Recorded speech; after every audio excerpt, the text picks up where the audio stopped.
আসসালামু আলাইকুম রহমতুল্লাহি ওবারাকাতুহ। প্রিয় প্রতিকার চ্যানেলের বন্ধুরা, আশা করি আল্লাহ পাকের অশেষ মেহেরবানিতে আপনারা সকলে ভালো আছেন। প্যারেন্টিং কি ও কেন? প্যারেন্টিং শব্দটি ইংরেজি, এর সারমর্ম হচ্ছে সন্তান প্রতিপালনে মা বাবার ভূমিকা। প্যারেন্টিং শব্দটির অর্থ ব্যাপক। প্যারেন্টিং মানে খুব ছোট বয়সে শুধু শিশুর লালন পালন নয়। প্যারেন্টিং হচ্ছে একটি প্রক্রিয়া বা পদ্ধতি যার মাধ্যমে সন্তানের দৈহিক, মানসিক, সামাজিক, অর্থনৈতিক, বুদ্ধিবৃত্তিক এবং ধর্মীয় প্রতিটি দিক দিয়ে শিশুকাল থেকে যৌবন পর্যন্ত শিক্ষাদান।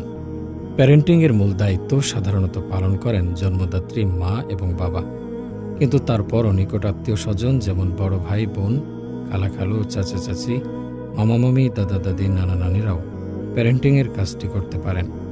ইংল্যান্ডের বিখ্যাত পিডিয়াট্রিশিয়ান এবং সাইকোলজিস্ট ডোনাল্ড উইনিকোট বলেছেন, ভালো প্যারেন্টিংয়ের অর্থ হচ্ছে সন্তানের জন্মলগ্ন থেকে শুরু করে তার প্রতিটি মুহূর্তের ডেভেলপমেন্টের অর্থাৎ অগ্রগতির বা উন্নতির প্রতি সজাগ থাকা, সজাগ দৃষ্টি রাখা। আমাদের দেশে কোনো কোনো প্যারেন্ট সন্তানের শুধুমাত্র স্বাস্থ্য ও খাওয়া দাওয়া নিয়ে চিন্তা করেন, আবার কোনো কোনো প্যারেন্ট শুধু সন্তানের পড়ালেখা নিয়ে বেশি চিন্তা করেন, যেমন সকালে টিচার, সারাদিন স্কুল, বিকেলে কোচিং, রাতে আরেক টিচার ইত্যাদি। আবার কোনো কোনো প্যারেন্ট সন্তানের কোনো বিষয়েরই খোঁজ খবর নেন না, কিন্তু পরীক্ষায় রেজাল্ট খারাপ হলেই শুরু করেন মারধর, শাস্তি ইত্যাদি। এর কোনোটি ঠিক নয়। প্যারেন্টিং হচ্ছে একটি পূর্ণাঙ্গ ব্যবস্থাপনা বা কমপ্লিট প্যাকেজ। এই প্যাকেজের আওতায় সন্তানের এই দুনিয়ার ভালো এবং আখিরাতের ভালোর জন্য যা যা প্রয়োজন তার সবই সম্পৃক্ত। একটিকে বাদ দিয়ে অন্যটিকে বেশি গুরুত্ব দেওয়া যাবে না। প্যারেন্টিংয়ের ধরন। শিশু বিশেষজ্ঞরা প্যারেন্টদেরকে 3 ভাগে ভাগ করেছেন। যারা সন্তানের ভালো মন্দ সবই গ্রহণ করেন তারা হচ্ছেন ইকুয়ালিটেরিয়ান বা সাম্যবাদী প্যারেন্ট। আর যে সকল প্যারেন্ট সন্তানের সব ধরনের খারাপকে খারাপ চোখে দেখেন না তারা হলেন সহনশীল প্যারেন্ট। আর যে সকল প্যারেন্টরা সন্তানদের ভালো মন্দ বিষয়গুলো খুব কড়াকড়িভাবে দেখেন তারা হলেন স্ট্রিক্ট প্যারেন্ট। শিশুদের ধরন। শিশু বিশেষজ্ঞরা প্যারেন্টদের মতো শিশুদেরকেও 3 ভাগে ভাগ করেছেন। যে সকল শিশু ভালো মন্দ দুটি করে বেড়ায় তারা হচ্ছে নমনীয় শিশু। আর যে সকল শিশু প্রত্যেকটি ক্ষেত্রে মা বাবাকে খুব সহযোগিতা করে থাকে তারা হলো সহযোগিতাকারী শিশু। আর যে সকল শিশু একেবারেই মা বাবার কথা শোনে না তারা হচ্ছে অবাধ্য শিশু। প্যারেন্টিং শব্দটি বাংলাদেশে থাকতে আমরা খুব একটা শুনিনি। কানাডা আসার পর দেখি প্যারেন্টিং শব্দটি বহুল প্রচলিত। এ বিষয়ে এখানে কলেজ এবং ইউনিভার্সিটিগুলোতে বিভিন্ন রকমের শর্ট কোর্স এবং লং কোর্স রয়েছে। তারপর আমাদের মেয়ে যারার জন্ম হওয়ার পর এ বিষয়ে আরও ভালোভাবে জানতে শুরু করলাম। আমরা স্বামী স্ত্রী প্যারেন্টিংয়ের উপর কানাডা এবং আমেরিকা থেকে এ ধরনের কয়েকটি কোর্সও করেছি। উন্নত দেশগুলোতে এ বিষয়ের উপর খুব জোর দেওয়া হয়। উন্নত বিশ্বের প্যারেন্টিংয়ের কিছু বিষয় আমরা বাংলাদেশে বসবাসরত বাবা মায়েদের সাথে শেয়ার করতে চাই। আমরা চাই আমাদের বাংলাদেশেও ভবিষ্যতে প্যারেন্টিংয়ের উপর এই ধরনের সুযোগ সুবিধা এবং সিস্টেম ডেভেলপ হোক এবং চালু হোক। কানাডায় শিশু জন্মের আগে থেকে শুরু হয়ে যায় প্যারেন্টিং কার্যক্রম। কানাডিয়ান সরকারের রয়েছে এজন্য বেশ কিছু পদক্ষেপ, যেমন প্রিন্যাটাল ক্লাস মায়ের জন্য, ডেলিভারি ওরিয়েন্টেশন মা এবং বাবা দুজনের জন্য, ব্রেস্ট ফিডিং ক্লাস মা এবং বাবা দুজনের জন্য, পোস্ট নেটাল ক্লাস মায়ের জন্য, ডায়েট ক্লাস মায়ের জন্য, প্যাটারনিটি লিভ বাবার জন্য, ডে কেয়ার বাচ্চার জন্য, প্রি স্কুল বাচ্চার জন্য। প্রিন্যাটাল ক্লাস, এই ক্লাসটি গর্ভবতী মায়েদের জন্য। এখানে শেখানো হয় যে শিশু জন্মের আগে মা কি করবে, কিভাবে চলবে, কি সাবধানতা অবলম্বন করবে ইত্যাদি। ডেলিভারি ওরিয়েন্টেশন, শিশু যে হসপিটালে ডেলিভারি হবে সেখান থেকে ডেলিভারি তারিখের 1-2 মাস আগে হসপিটাল ভিজিট করার জন্য অ্যাপয়েন্টমেন্ট দেয়া হয়। সেদিন মা এবং বাবা দুজনকেই হসপিটালের দরজা থেকে শুরু করে reception, waiting room, delivery room, operation room ইত্যাদি সব আগেই দেখিয়ে দেওয়া হয়। বিষয়টা গভীরভাবে চিন্তা করলে আমরা বুঝতে পারবো বিষয়টা কত গুরুত্বপূর্ণ। কারণ যেদিন ডেলিভারির ব্যথা ওঠে সেদিন মা এবং বাবা দুজনেই খুব উদ্বিগ্ন থাকেন। কোথায় যাবেন, কিভাবে যাবেন, সবকিছু মিলিয়ে খুব টেনশনে থাকেন। তাই আগে থেকে যদি প্র্যাকটিক্যাল প্ল্যানটি জানা থাকে তাহলে ওই দিন আর বেশি ঝামেলা পোহাতে হয় না, টেনশনে ভুগতে হয় না। সন্তান ভূমিষ্ঠ হওয়ার দিন। স্কুল জীবনে হুমায়ুন আহমেদের যে ফ্লাওয়ার উপন্যাস থেকে এ বিষয়টি প্রথম জানতে পারি তখন খুব অবাক লেগেছিল। এ অভিজ্ঞতা বাংলাদেশে কারো নেই। আমেরিকা, কানাডায় বাচ্চা ভূমিষ্ঠ হওয়ার সময় শিশুর বাবা শিশুর মায়ের হাত ধরে অপারেশন থিয়েটারে বা ডেলিভারি রুমে বসে থাকেন। এর কারণ হচ্ছে মা যে সন্তান ভূমিষ্ঠ করার জন্য কত কষ্ট করেন তা বাবা হিসেবে স্বামীও যেন কিছুটা বুঝতে পারেন। এবার সন্তান ভূমিষ্ঠ হওয়ার পর সন্তানকে সর্বপ্রথমে বাবার কোলে দেওয়া হয় এবং তিনি শিশুর কানে আজান দেন। নতুন শিশুর জন্য গিফট। একটি আনন্দদায়ক বিষয় হচ্ছে হসপিটালে শিশু যেদিন জন্ম নেয় সেদিন নার্সরা বেবির জন্য ফুল নিয়ে আসে। পৃথিবীর বড় বড় নামকরা বেবি প্রোডাক্টস কোম্পানিগুলো যেমন diaper company, baby food company, baby প্রসাধনী কোম্পানি ইত্যাদি থেকে নানা রকম গিফট সামগ্রী পাঠানো হয়।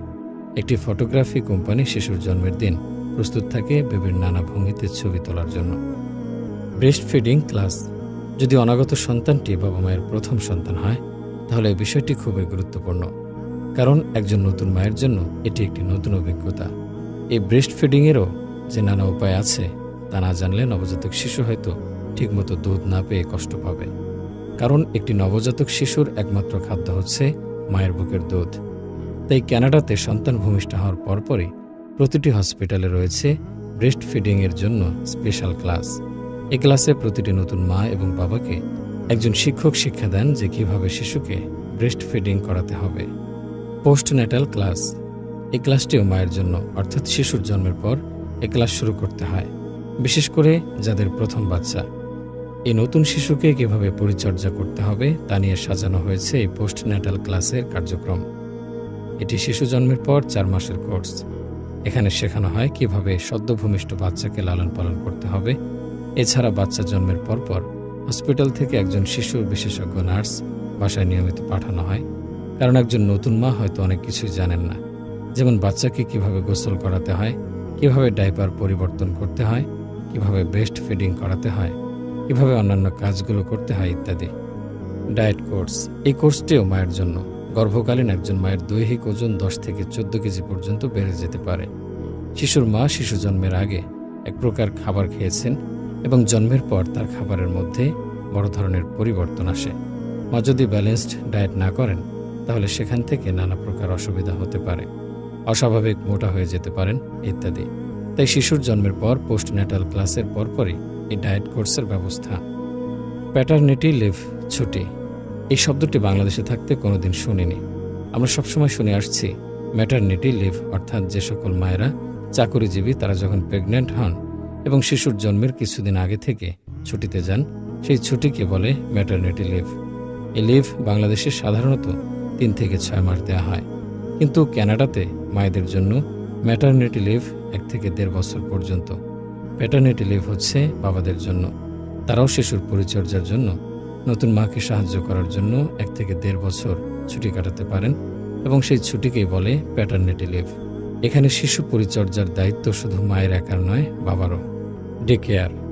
অনেক বাবা মা দুজনই হয়তো চাকরি করেন, তখন তারা বাচ্চাকে ডে কেয়ারে রেখে যান এবং অফিস থেকে ফেরার পথে আবার বাড়ি নিয়ে আসেন।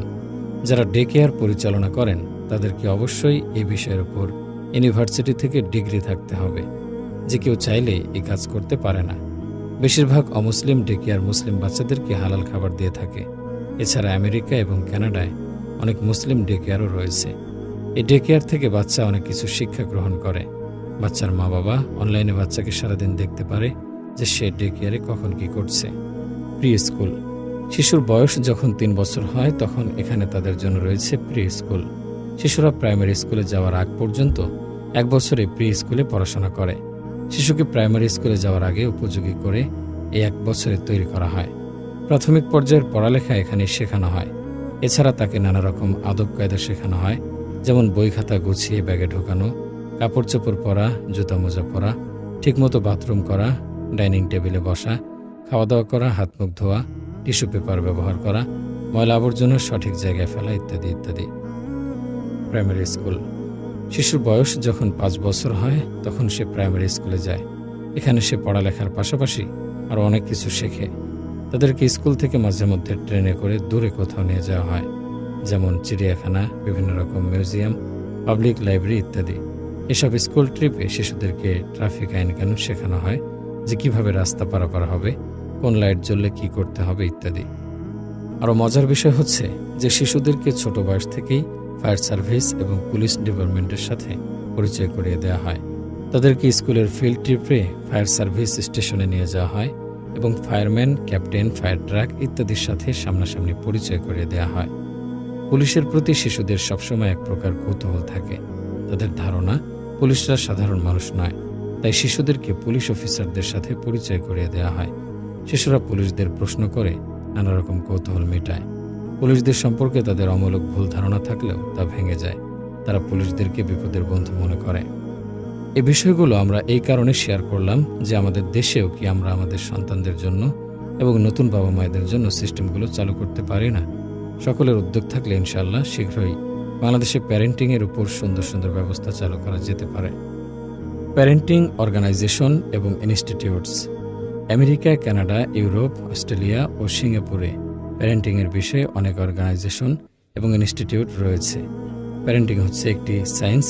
পৃথিবীর বড় বড় ইউনিভার্সিটি এর উপর গবেষণা করে নানা রকম সমস্যার সমাধান বের করেছে এবং আজও এই গবেষণা চালিয়ে যাচ্ছে। প্যারেন্টিং সায়েন্সের উপর বিভিন্ন ইউনিভার্সিটি থেকে ডক্টরেট ডিগ্রিও দেওয়া হয়। আজকাল উন্নত দেশগুলোতে কিছু কিছু মুসলিম প্যারেন্টিং অর্গানাইজেশন এবং ইনস্টিটিউটও রয়েছে, তবে অমুসলিম অর্গানাইজেশন এবং ইনস্টিটিউটগুলো এই বিষয়ের উপর অধিক পারদর্শী এবং রিসোর্সে সমৃদ্ধশীল। আমরা যারা প্যারেন্ট তাদের উচিত হবে এই সকল অর্গানাইজেশন এবং ইনস্টিটিউট থেকে জ্ঞান অর্জন করা এবং তার সাথে ইসলামিক কালচারকে সমন্বয় সাধন করে তা নিজেদের পরিবারে বাস্তবায়ন করা। উন্নত দেশগুলোর টিভিতে প্যারেন্টিংয়ের উপর নানা রকম প্রোগ্রাম বা টিভি শো দেখানো হয়ে থাকে। এই অনুষ্ঠানগুলোতে প্যারেন্টিংয়ের উপর বিশেষজ্ঞদের অতিথি হিসেবে আনা হয়। তারা প্যারেন্টদের নানা রকম প্রশ্নের উত্তর দেন। এছাড়া আরও কিছু লাইভ প্রোগ্রামও ধারণ করা হয়, যা থেকে প্যারেন্টরা অনেক কিছু শিখতে পারে। যেমন একটি পরিবারে 3টি বাচ্চা আছে, তাদের মধ্যে একটি বাচ্চা অন্যরকম, একেবারেই মা বাবার কথা শুনতে চায় না, পরিবারের সবাইকে অস্থির করে রাখে। একজন বিশেষজ্ঞ মহিলা ন্যানি এসে ওই বাড়িতে কয়েকদিন বা কয়েক সপ্তাহ থাকে এবং ওই বাচ্চার সাথে সময় কাটায়। একসময় দেখা যায় যে ওই বাচ্চার মধ্যে বড় ধরনের পরিবর্তন এসেছে। এই প্রোগ্রামে হিডেন লুকানো ক্যামেরা দিয়ে ধারণ করা হয় বাচ্চার কাজকর্ম এবং ন্যানির সাথে তার এই কয়েকদিনের সময় কাটানোর নানা রকম অভিজ্ঞতা। অবাক করা কথাই যে অমুসলিমদের প্যারেন্টিংয়ের অনেক ক্ষেত্রে দেখা গেছে যে শিশু লালন পালনের বেশিরভাগ বিষয়গুলোই ইসলামের সুন্নাহভিত্তিক। অমুসলিম বিশেষজ্ঞরা অনেক গবেষণা করে যা আবিষ্কার করেছেন তা 1400 বছর আগেই আমাদের নবী মুহাম্মদ সাল্লাল্লাহু আলাইহি সাল্লাম শিখিয়ে দিয়ে গেছেন।